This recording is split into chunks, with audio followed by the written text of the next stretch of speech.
And a very warm welcome to our speaker today, Dr. Hafez Ghanem. So Dr. Ghanem has been the World Bank's Vice President for Africa since July 2018. He previously held several senior positions with the World Bank, including Vice President for the Middle East and North Africa, Country Director for Nigeria, and Country Director for Madagascar, Comoros, Mauritius, and the Seychelles. Between 2007 and 2012, he was Assistant Director General at the Food and Agriculture Organization. So, Doctor, it's a great pleasure to have you with us today. Thank you very much. And over to you to talk us through your presentation for about 20 minutes. Thank you. Thank you very much, Ms. Donnelly, and I'm really happy to be here today. Thank you for hosting me and giving me this opportunity. Let me start by saying, well, COVID arrived to Africa quite late. And as of yesterday, the number of COVID confirmed cases in Africa is around 12,000. But what even arrived much faster than the disease itself to the continent is the economic impact from COVID. So right now, last year, Africa grew at 2.4%. And this year, 2020, as a result of the current crisis, we expect growth to be somewhere between -2 and -5%. It depends on the length and the depth of the crisis, which nobody really knows. But this means that output loss in Africa will be between 40 and 80 billion dollars. Welfare loss for the population would be in the range of 7% fall in welfare. All of this means that an additional about 25 million additional people will fall into poverty in Africa. We are estimating that the total increase in poverty around the world as a result of this crisis will be around 50 million people, and half of them will be in Africa south of the Sahara. Agricultural production in the continent, which has already been hit this year by the droughts in the Sahel and by the locust invasion in East Africa and in the Horn of Africa, is even now more disrupted because of the disruption in transport and in the logistics chains. So we're expecting agricultural production in Africa to fall by 3 to 7% this year. At the same time, imports of food is coming down, is declining because of the problems with ports and with trade. So this means that we are worried about increasing food insecurity on the continent. We already have about 100 million people in Africa who are food insecure, and more shocks to the food systems will mean more dangers in that direction. Finally, I wanted to point out also that women are more impacted by this crisis than men. The poor are more impacted than the rich, and women are more impacted by men.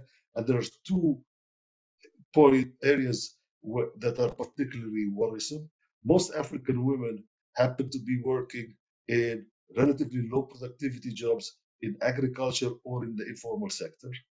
And they're the ones that are first hit by this recession. And so on the economic side, African women are heavily impacted. The second aspect is, in Africa, as we see all around the world with the lockdown, there are increases in gender-based violence.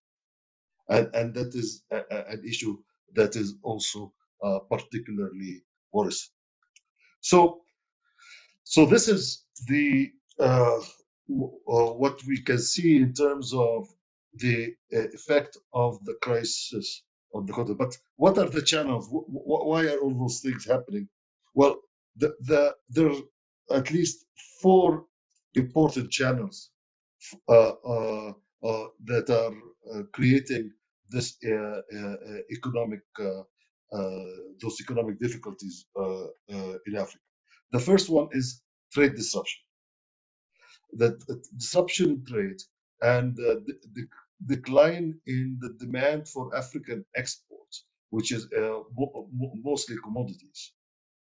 Uh, commod- uh, Commodities, we see that the fall in petroleum prices, for example, have been in the range of 50%. Yesterday, petroleum prices hit an all-time low for since I've been looking at least at petroleum prices in real terms, and of course, so all of the raw material exporters on the continent are being impacted, whether the petroleum or other raw materials. The second area actually that is heavily impacted is tourism, and many of our countries depend a lot on tourism. In my last trip to the continent before we all got locked down and unable to travel, I was in Kenya, and in Kenya, tourism is such an important uh, factor sector, especially for jobs, whether jobs people directly working in hotels and in tourist activities, or indirectly providing services for the tourists. You can think also, we've been talking today to my colleague based in Mauritius on the impact of all what's going on in a country like Mauritius or Seychelles. So tourism is another important channel. Uh, Financial flows, FDIs, and remittances, foreign direct investment and remittances that have been declining. I mean, so this in South Africa alone, there has been close to $2 billion of flows outside of the country. And finally, of course, social distancing and lockdowns and the reduction in non-essential activities, which is happening in many countries across the continent, as around the world, is obviously also having an impact on all kinds of services and businesses. So this is the situation, and African countries are trying to deal with it very, very similar to what OECD countries are trying to do. They're trying to support people who are losing their jobs and livelihoods. They're trying to deal with the, obviously, also with the medical emergency, with the health emergency. But if you look at Africa in general, it has its unique challenges. And I would like to mention a few of them. The first challenge in Africa is fragility, conflict, and violence, where we have many countries I'm thinking of countries in the Sahel or countries in the Horn of Africa who are either in conflict situations or are just getting out of conflict situations. I'm thinking also of northeastern Nigeria, of all the Lake Chad region, or of the Great Lakes region around DRC. So this makes dealing with makes it more difficult for governments and others to reach people in those conflict areas. Also, the economic shock in itself, by increasing inequality, uh, will probably make those conflicts even more serious and more difficult to deal with. So there are effects in both directions. The conflict is making it difficult for governments and others to reach the populations, but also the economic shock is making the conflict more severe. The second major challenge for Africa is very, very tight fiscal constraints, high debt, low rates of domestic revenue mobilizations. Um, and so that makes those countries much more vulnerable on the macroeconomic side, and obviously have less fiscal space to act. Third special problem is the high share of informality. If you want to help, like I don't know, you look at countries in Europe or in the United States, you're supporting people who lose their jobs through, say, unemployment benefits, or you're supporting firms to maintain jobs. You're able to do that because they are formal firms, registered, paying taxes, and so on.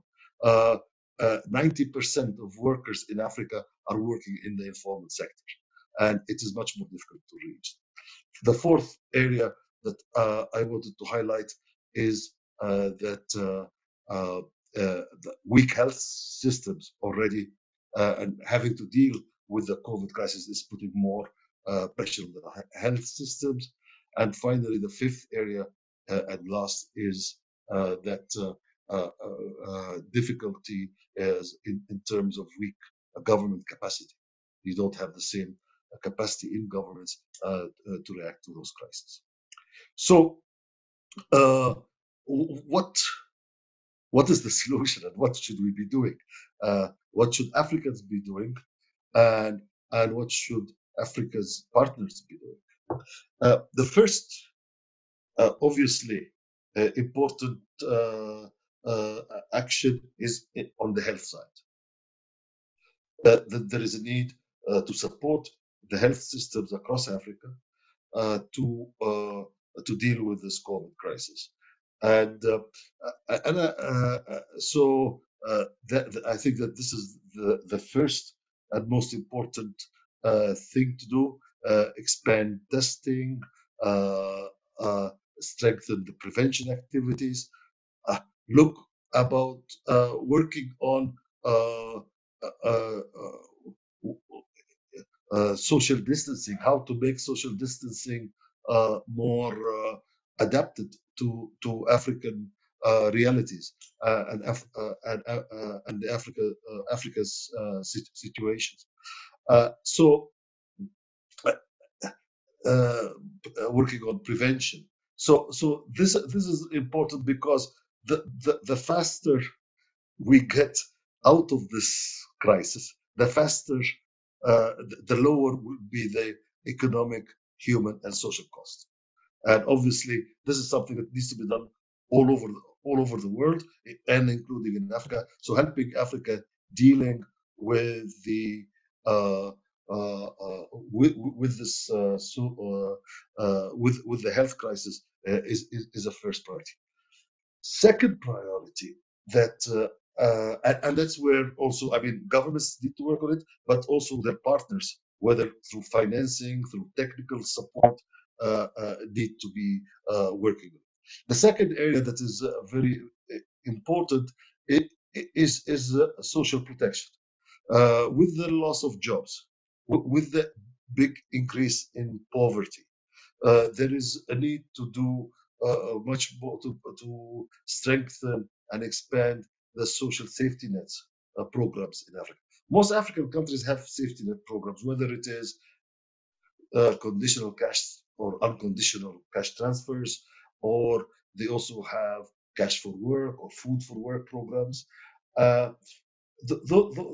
We are seeing now country after country expanding those programs, especially to cover urban areas, because most of the since poverty in Africa is mostly rural, you see a lot of those programs working mostly in rural areas, but this shock now is hitting urban areas probably even as much or even more than rural areas. So you need to expand to that to urban areas, and also expand the eligibility. So, and that costs money, and costs and also requires capacity to be able to target people and so on. Now, the social protection programs are especially important in countries that are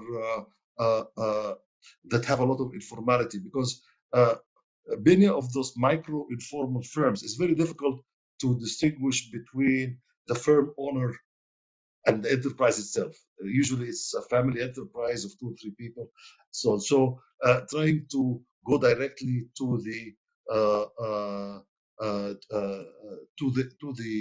uh, informal workers or informal owners is important. And in that area, as I mentioned before, a lot of those who are impacted are women.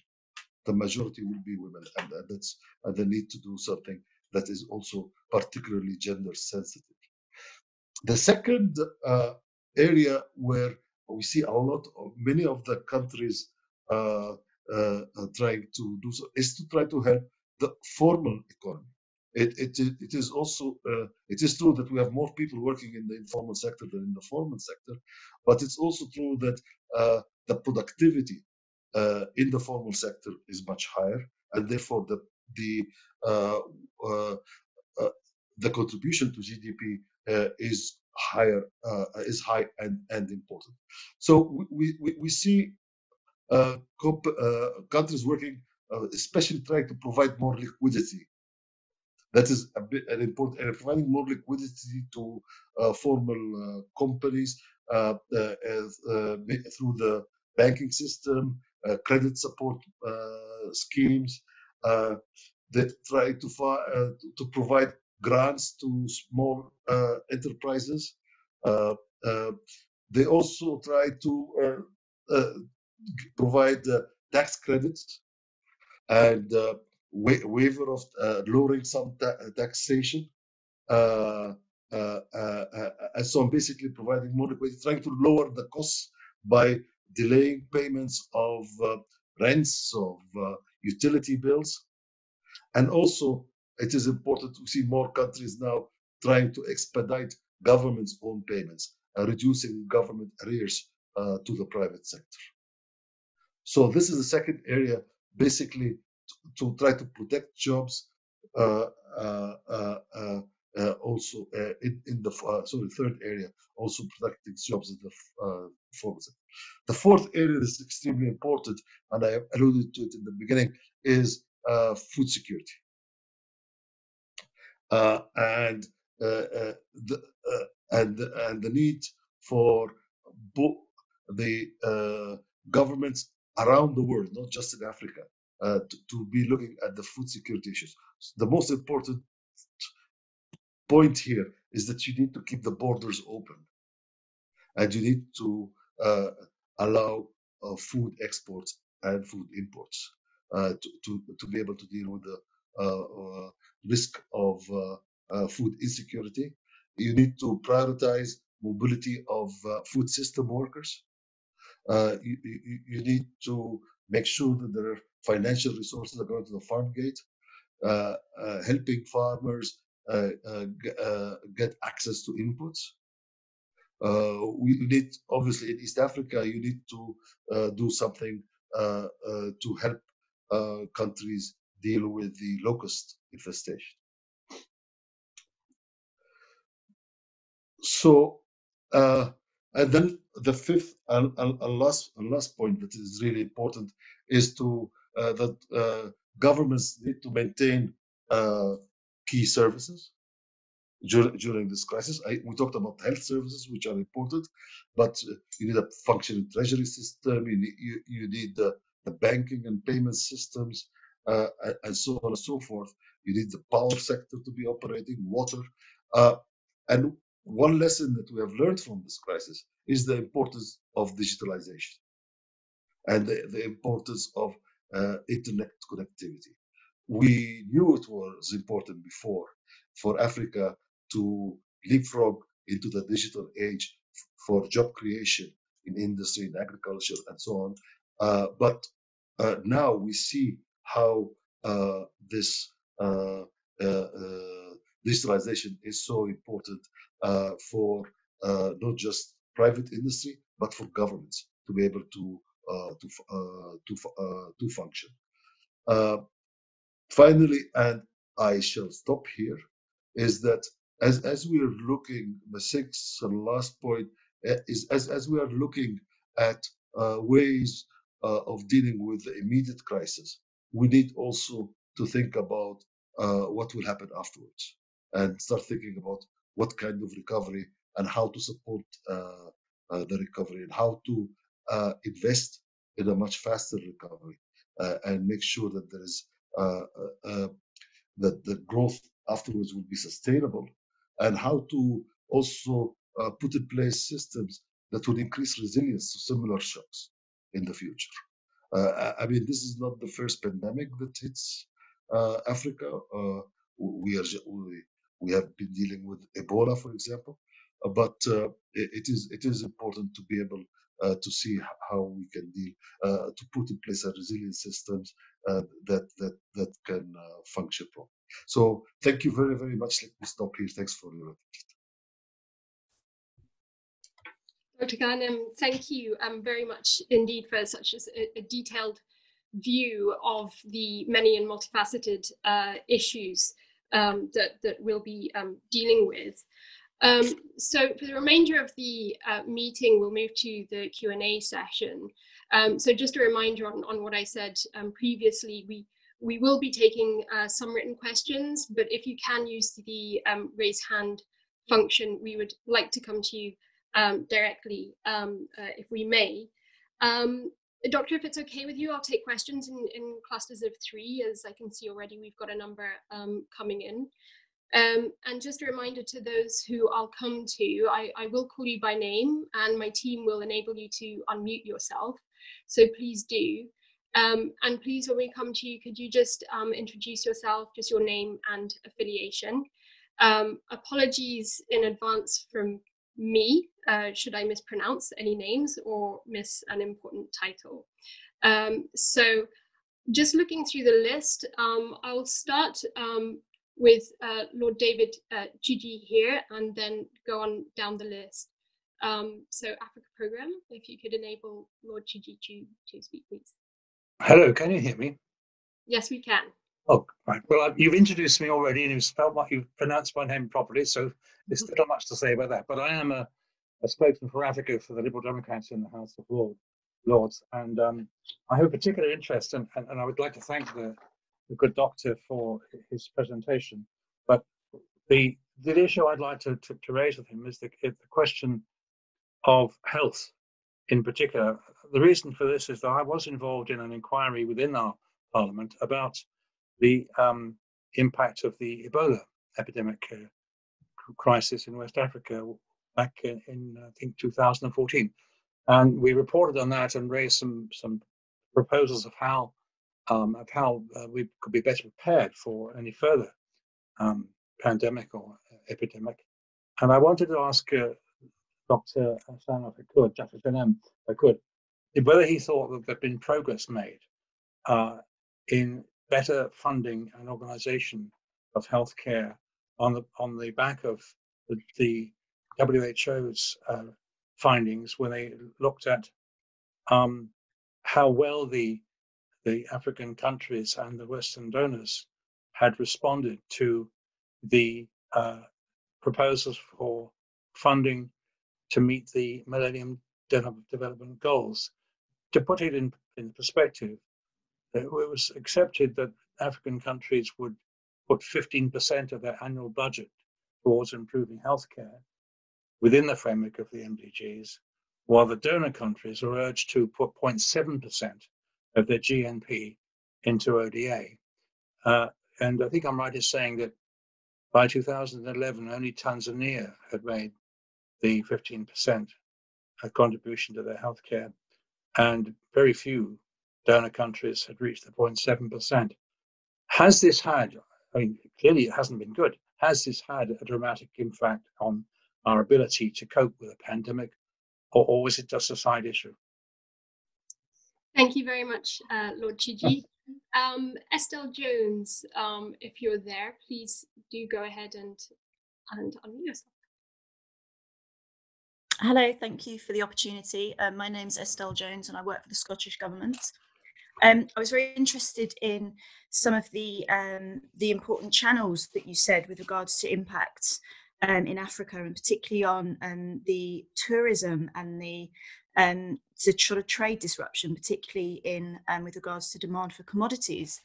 I was just interested in how the doctor sees how we can see the balance with a COVID recovery and what we also are facing with regards to a climate emergency. As we know, with the current slowdown in the West, the climate's had a sort of welcome break, and certainly none of us would want it for the reason that that it's taken place. But I do wonder how much consideration we need to be giving to how we actually have a recovery which takes into the fact that we also have a climate emergency.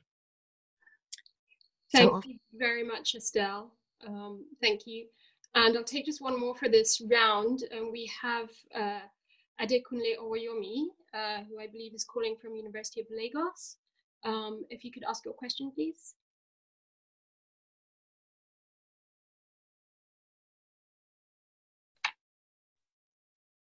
Adekunle, can you hear me? We're not able to hear you, I'm afraid. Okay, Adekunle, I'm not hearing you. So what I suggest is that you type your question in the Q&A and we'll try and pick that one up later. So Anna Dixon, please do go ahead and ask your question. Afternoon. My name is Anna Dixon. I work in the library in the House of Commons. I'm head of international affairs and defence. And my question really is about donor responses in general. Firstly, I'd be interested to know what the World Bank is actually doing. I found it very difficult to find information on what donors are doing. And I just wonder if it's your view or if you agree with me that perhaps donors have been a bit slow in responding to coronavirus in developing countries, perhaps because it's when you're dealing with a crisis at home, you sort of can't suddenly start announcing huge amounts of money being sent abroad. Thank you very much. Okay, Dr. Ghanem, so back to you, please. Thank you. On the comparison with Ebola and whether there has been an improvement, it actually differs across countries. We see in some countries a really much improved capacity to deal with pandemics. And for example, I was in East Africa recently. In Uganda has a much improved system for dealing with pandemics, with Ebola, Rwanda. So there has been, and those countries have been strengthening their systems in response also to the Ebola outbreak that was in DRC. So we see a lot, some improvements, but also we see other countries where very little has happened. In general, the health systems, also education systems across the continent need to be much better financed. And what I keep telling all my counterparts and colleagues in Africa, especially the ministries of finance, is that you cannot, if you are only collecting 10% of GDP in revenues, you will not be able to properly finance your health, education, and other necessary public services. So there is really a big issue there. And of course, in the short run, with this Ebola, with the COVID crisis, the problem with financing becomes even more acute. Financing other health activities, and I would add education, which is important. On the climate emergency, it is important, and that's why when I was talking about the post-crisis and the recovery part, that we need to make sure that it is sustainable. In Africa, we have climate. Africa has been contributing very little uh, uh, to carbon emissions. At the same time, it is being impacted quite a lot by climate change, and it is quite important to do. First of all, I talked about food security. African agriculture is really impacted a lot by climate change. As I mentioned, the droughts in the Sahel, but then we also have flooding this year in East Africa. We have the locust infestation, which is also linked to climate change. So one of the important areas that we want to focus on is how to make African agriculture more resilient to climate change, and what kind of technologies can be used to make agricultural food systems more resilient to climate change. African coastal cities are being heavily impacted by the rise in sea levels, and we need to look at projects there. We also have to be able to uh, uh, uh, now on the mitigation side, there are many win-win solutions for Africa. Especially, we are looking a lot at the power sector and access to energy. Uh, with the huge technical improvements in solar energy, and a big reduction in the cost of solar, we see a lot of win-win, where it's win for the climate and it's win for Africa to get using solar energy, for example. And there are other different areas. Finally, on the donor responses, the immediate response of, well, the biggest response has been coming from the multilateral system. And whether it is the UN through WHO and others, or the World Bank, IMF, African Development Bank, and other multilaterals. Our support to developing countries in general, not just in Africa, we divided it into two parts. The first and fastest response was to help deal with support the health systems and help countries buy the equipment that is needed for testing, for the respirators and all of that. And actually, by the end of this month, so in a couple of weeks, for the World Bank alone, we would have covered about 100 countries, 100 projects in 100 different countries to support that. So that has been a very quick. And now the second wave of support is on the economic front. And both the bank, the IMF, the other multilaterals are now gearing up for the first round of support that you will be seeing, and it is starting now, will be just a pure budget support to help countries deal with the big decline in revenues. Following that, and is what I mentioned, is helping countries finance the social protection systems. And I think that, and then also helping with the food security. But I know that for the World Bank, we have put aside $160 billion to supporting the developing countries in general dealing with the COVID crisis. Of these, about 50 billion is for Africa. So let me stop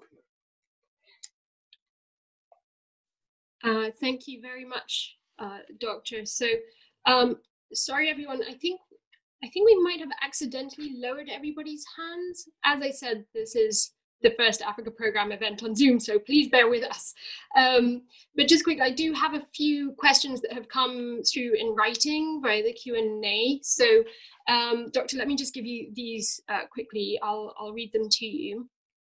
So just a few on the economic impact. So seeing the current global situation of oil prices, What is the World Bank doing in terms of assistance or guidance for countries that rely significantly on oil for the majority of their revenue?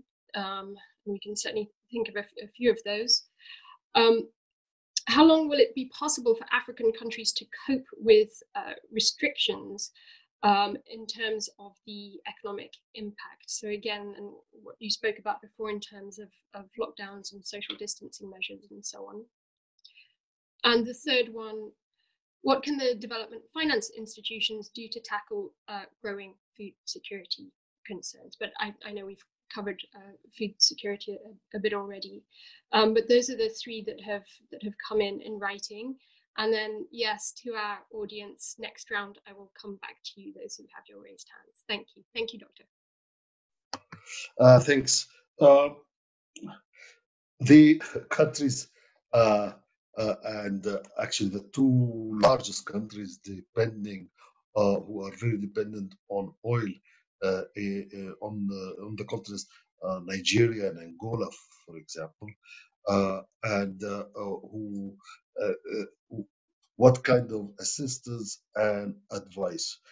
In the short run, these are countries that will require budget support because oil in those and it's not just Angola and Nigeria. You also have the Republic of Congo. You have Gabon, Chad. So there are a large number of countries that depend a lot on oil. In the short run, they need to be working. They need budget support.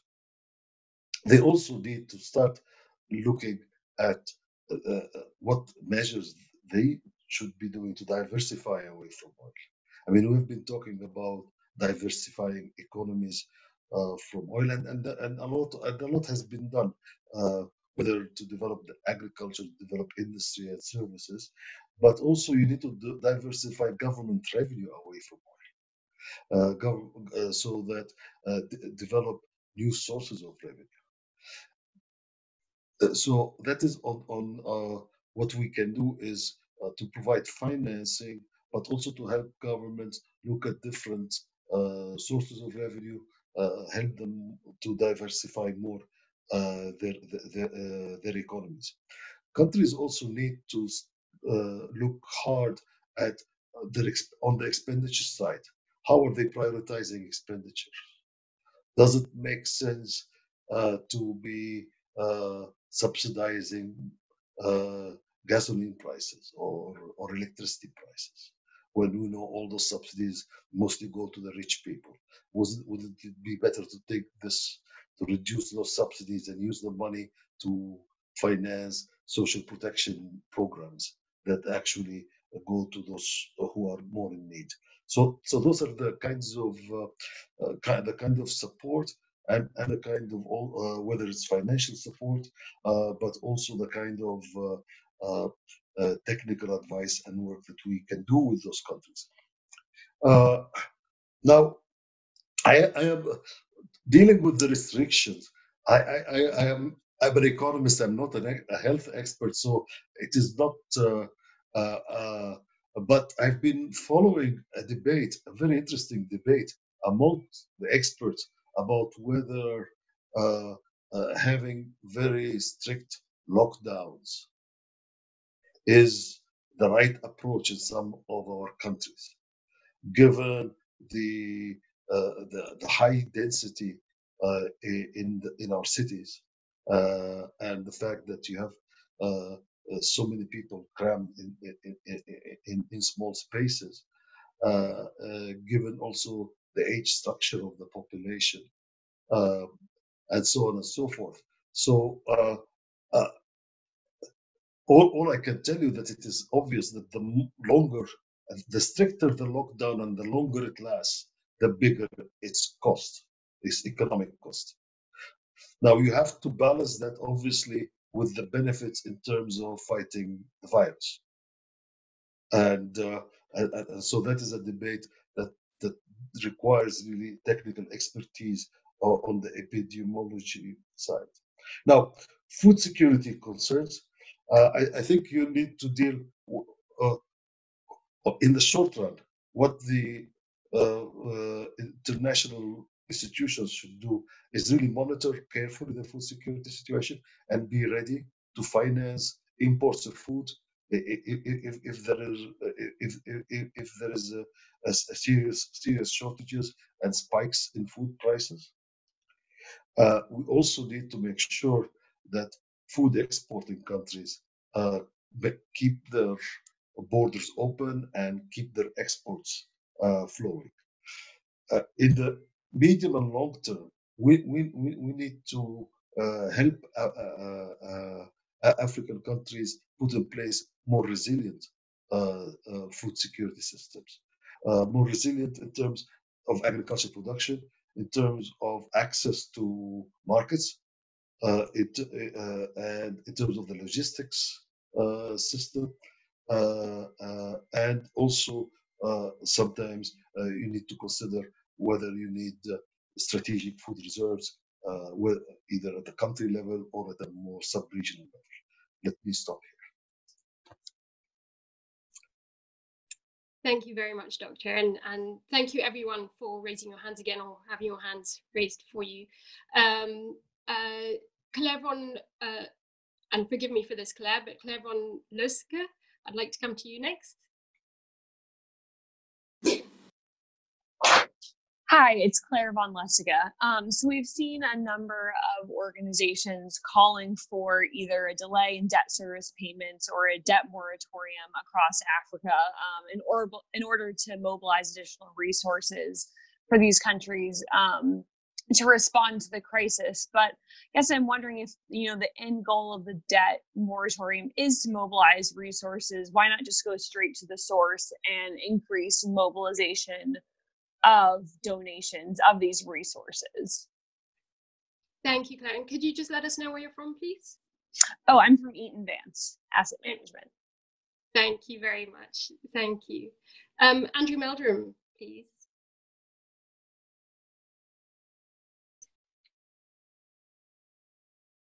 Andrew, are you there? Hello. Hi, this is Andrew Huh? You're there, all good. Go ahead. Okay, this is Andrew Meldrum with Associated Press in Johannesburg. And my question is, what advice do you have about how to ease lockdowns and restart economies in South Africa, but also in many other countries across Africa? Thank you very much, Andrew. And just the last one for this round, please. I'd like to take Rob Yates. Hello, good afternoon, Dr. Ghanem. It's Robert Yates. I'm head of the Centre for Universal Health at Chatham House. And a specific health economics question, if I may, please. I mean, given the importance of extending health coverage to literally everyone on the continent, particularly preventive and promotive services, would you agree with WHO's new policy position that countries should remove all healthcare user fees, particularly in the public sector? Obviously, this has been quite a controversial topic over the last 30 years, and initially the World Bank encouraged countries to introduce user fees back in structural adjustment days. But would you agree now that it's time to get rid of healthcare user fees? Thank you. Thank you very much, Rob. Doctor, back to you, please. Thanks. On the debt payments, the Africa south of the Sahara pays $35 billion a year in debt service. Of those, $10 billion are to official creditors. So that is bilateral official creditors.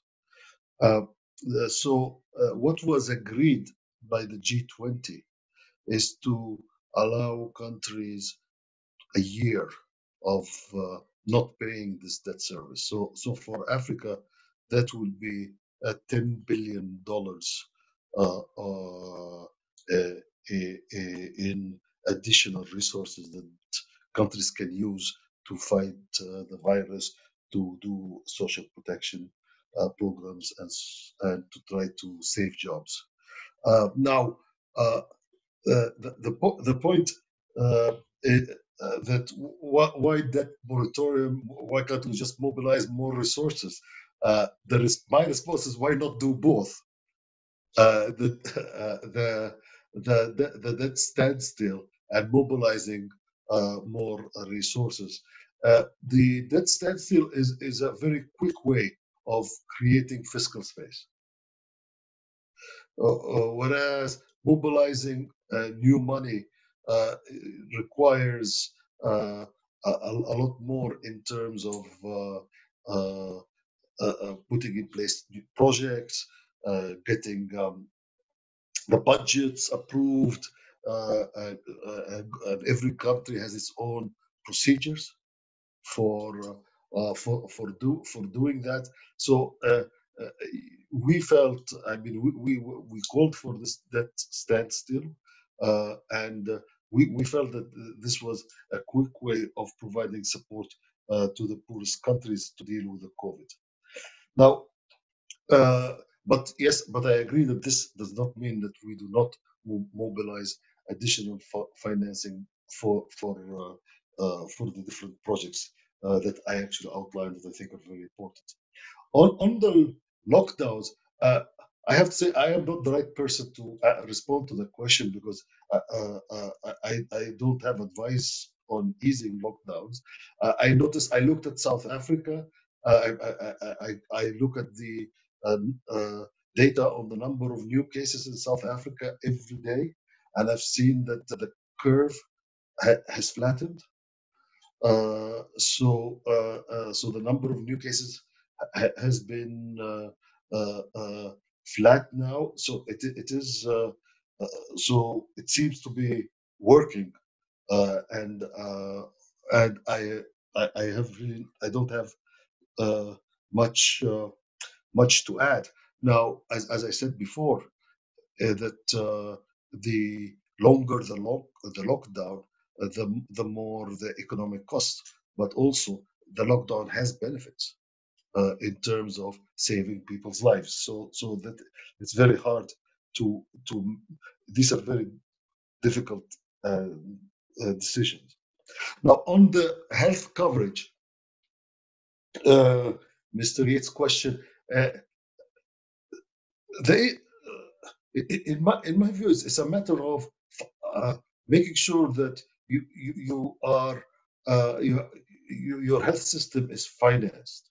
Now, whether if you're raising enough money in terms of from your tax system, if you have enough public financing to maintain your health system, then that is fine.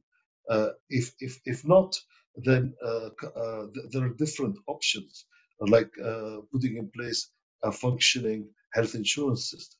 That is something, for example, that Kenya is working on. Having a universal coverage through health insurance. So there are different ways. Obviously, I agree that access to health services is something that should be available to everybody. But you want also access to quality health services, or a minimum of quality health services.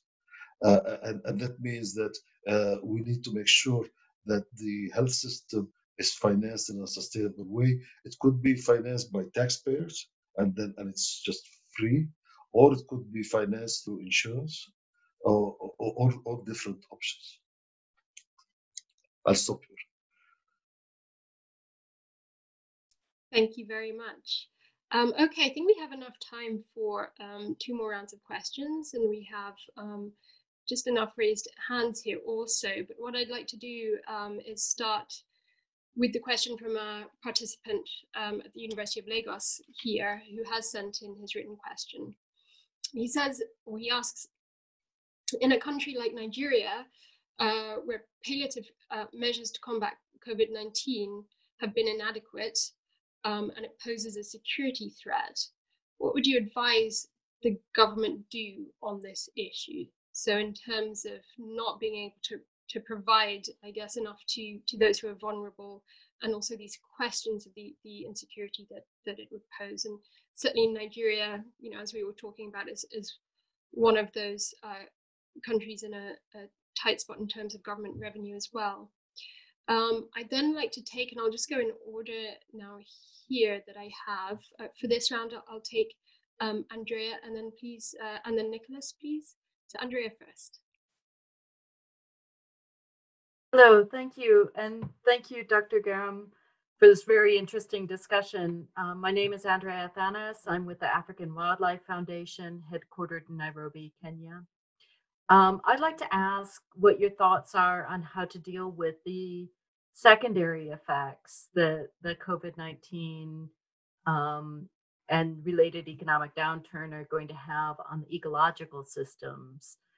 For instance, in many countries that we work in, such as Uganda and Zimbabwe, the tourism economy is incredibly important for funding protection. Zim Parks relies entirely for its funding from the tourism sector in Uganda. We've heard has funding for operations, a gap in funding for operations as a result of the tourism downturn. And then also the reliance of communities and rural areas on nature for food security, and the likely impacts that will happen as a result of that dependency. Thank you very much, Andrea. And Nicholas, please.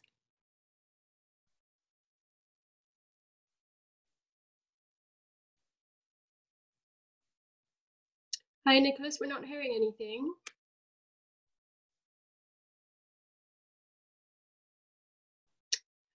Okay, Nick, I think we'll have to have a look. There might be something going on with your mic because we can't hear you just now.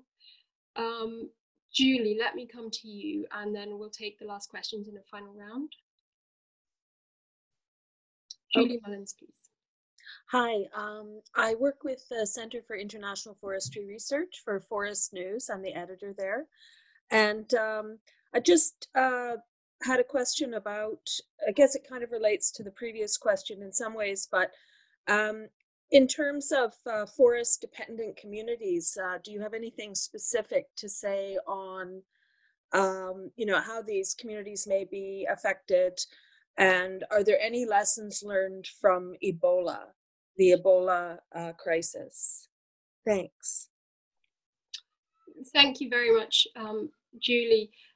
Doctor, if I may, I would just like to add one on here, please, that has come in through the written questions. Many African economies suffer systemic corruption that leads to misuse of fiscal resources. How will corruption hinder the fight against the COVID-19 efforts and also impact government economic efforts? Thank you.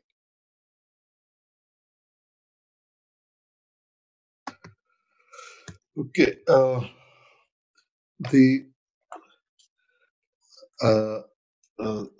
On what advice we give countries, to respond to the question from Lagos, in dealing with the COVID crisis, we usually, as a World Bank, we work closely with the WHO and follow very much what they advise. And what we have been focusing a lot on is supporting countries like Nigeria and others with testing, making sure that they are able to do the sufficient testing and getting enough access to testing equipment, because unless you have the data and you know what's going on, you won't be able to react properly. The second thing is the equipment, and to strengthen the hospitals and the ability of hospitals and ICU, having enough ICU beds and so on to be able to deal with an increase in COVID cases. So far, we have not seen yet a huge spike in the numbers of cases as I said at the beginning, across Africa, where the confirmed cases are around 12,000. But the worry is that it will come, and that we need to be prepared now to deal with it. And at the same time, we need to see what can be done to avoid getting the spike. So the working on prevention and helping countries dealing with that.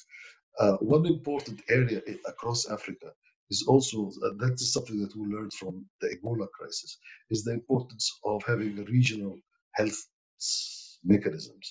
So we work very closely also with the African Center for Disease Control, the Africa CDC, and the Africa CDC has been actually very active and supporting African countries deal with this crisis. Now, on the two questions on the ecology and the forest-dependent communities,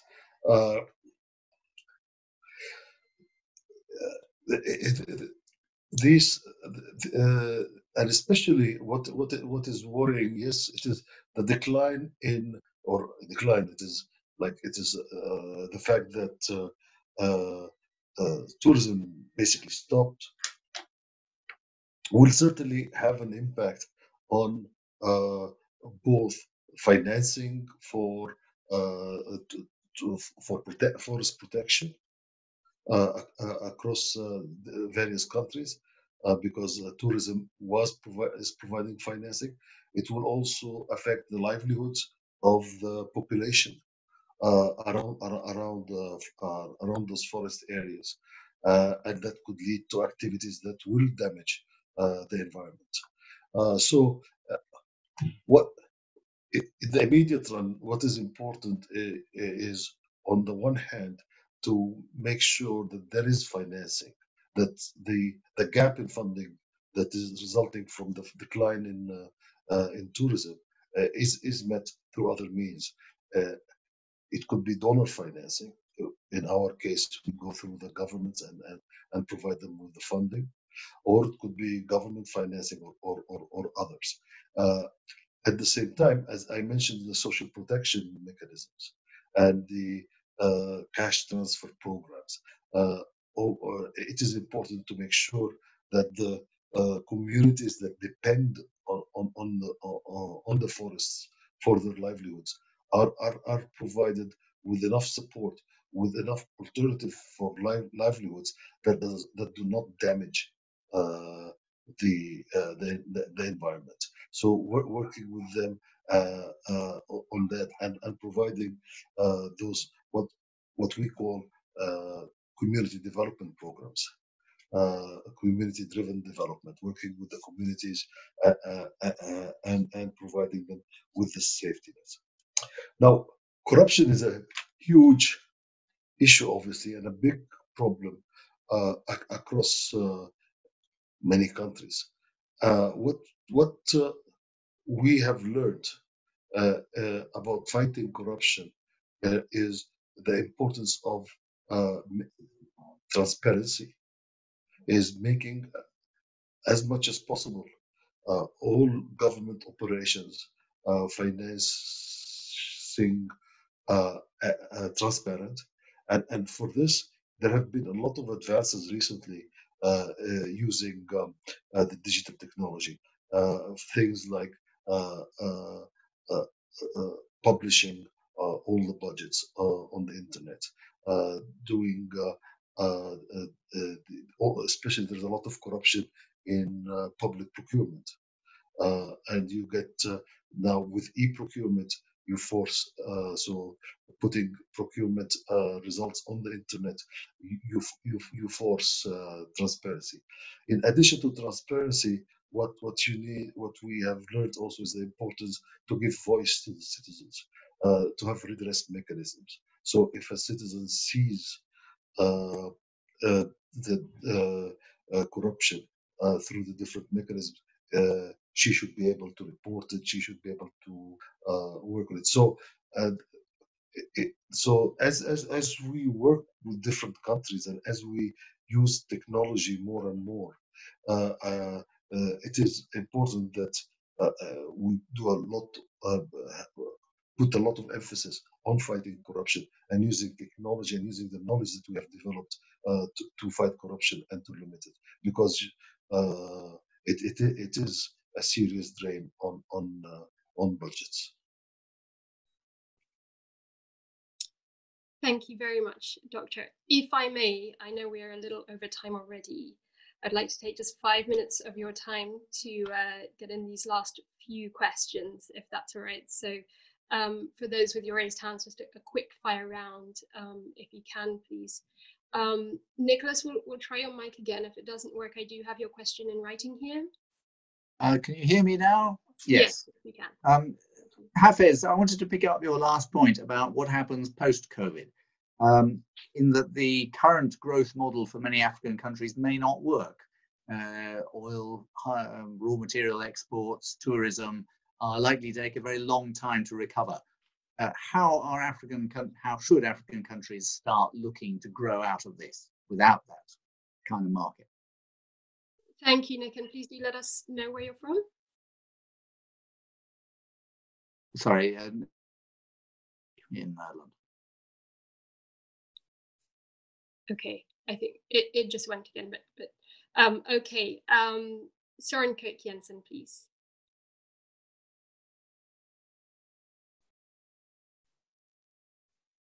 Hello, good afternoon. Hi, sorry, we've got you. Thank you. Yeah, great. Thank you very much. Yeah, I guess my question goes a little bit in line with the previous question. I actually have a few different hats. I'm a director of a small consultancy, but I'm also an STC for the World Bank and senior advisor to cost, the infrastructure transparency. And lastly, I'm actually a former associate fellow of Chatham House, so used to be part of the team over there. So thanks for taking my question, Dr. Ghanem. So it relates to what the World Bank is thinking in terms of supporting fiscal stimulus packages in Africa, perhaps also when a bit sort of post immediate crisis. And I'm thinking here particularly in relation to protect public investments, because they tend to very quickly be cut when these kind of countries face or when countries face these kind of crisis situations. And also, again, going a little bit back specifically in relation to this type of investments, is there anything the World Bank is thinking in terms of protecting against corruption risk in this sector? Thank you. Thanks very much, Søren. And the last question to you, please, Omar Hanshi, over to you.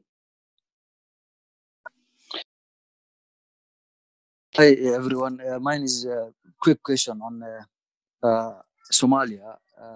Currently, Somalia is, of course, the COVID crisis is going up. The country, of course, is insecure. The country is also facing elections, and postponement of that election could trigger violence. I wanted to know what will be your advice on the government and the donors that largely support the government. The other related question is pertaining to exports and food insecurity. Some governments, in terms of COVID response plan, have either stopped or minimized exports of local productions, and which of course will affect maybe a neighboring country, and that has created some political tension. How best will these governments balance between mitigating kind of COVID response and also maintaining bilateral relations, because avoiding or stopping food supply or export to food production to other countries could lead kind of similar intentions. Thank you. Thank you very much, Mr. Hanshi. Could you just please let us know where you're from, please? I'm from Nairobi. I'm a political advisor for UK mission to Somalia. Thank you very much. So, Doctor, back to you, please. The last answers. Okay, thank you. Well, uh, on the growth, I'll take the first two questions together: the growth and the fiscal stimulus packages. And actually, the question of what growth path for Africa is an important question that people have been debating even before COVID, because with the changes in technology, it's becoming more and more clear that the growth path of East Asia through labor intensive exports will probably not be available for a long time for Africa. So we have all been thinking about, okay, what is the right growth path, and what are the right growth strategies for Africa? And now with this COVID shock, the question becomes even more pressing, because how are we going to restart African economies post COVID and make sure that the recovery is quick and is sustainable? I'm not sure I have the complete answer, but I can uh, think of a few priorities where African countries need to invest, and maybe increasing investments in those areas would speed up the recovery from COVID. And two clear priorities, in addition to health, education, the social sectors, are the is everything that has to do with the digital economy. We have developed, I mean, the African Union, together with the World Bank, have developed a whole strategy for the digital transformation of Africa. And that involves investing in infrastructure, investing in education, helping develop digital platforms. And all our analysis shows a very, very strong correlation between access to the internet and job creation. And what we've discovered is that it is not that you create jobs in the high tech sectors, it's actually industry, agriculture, services develop faster and grow faster when they have access to the internet and have digital. They grow faster, they export more, and so create more jobs and employment. So this is one area where we need to have where countries can invest, should invest much more. The other area, which is obvious, is and I mentioned it briefly before, is power, is access to electricity. Across the continent, we have the access rate to electricity is around 30%. It varies very much from country to country. And now we have possibilities of having clean energy using solar. We have much lower costs, and this is another area where we should be investing much more and developing the investments there. So those are two important areas that I would like just to stress. On countries stopping exports of food, obviously we are very much against that, because it is not during a crisis. It is important to do our best to keep the borders open and to cooperate and try to avoid those beggar thy neighbor type policies that could create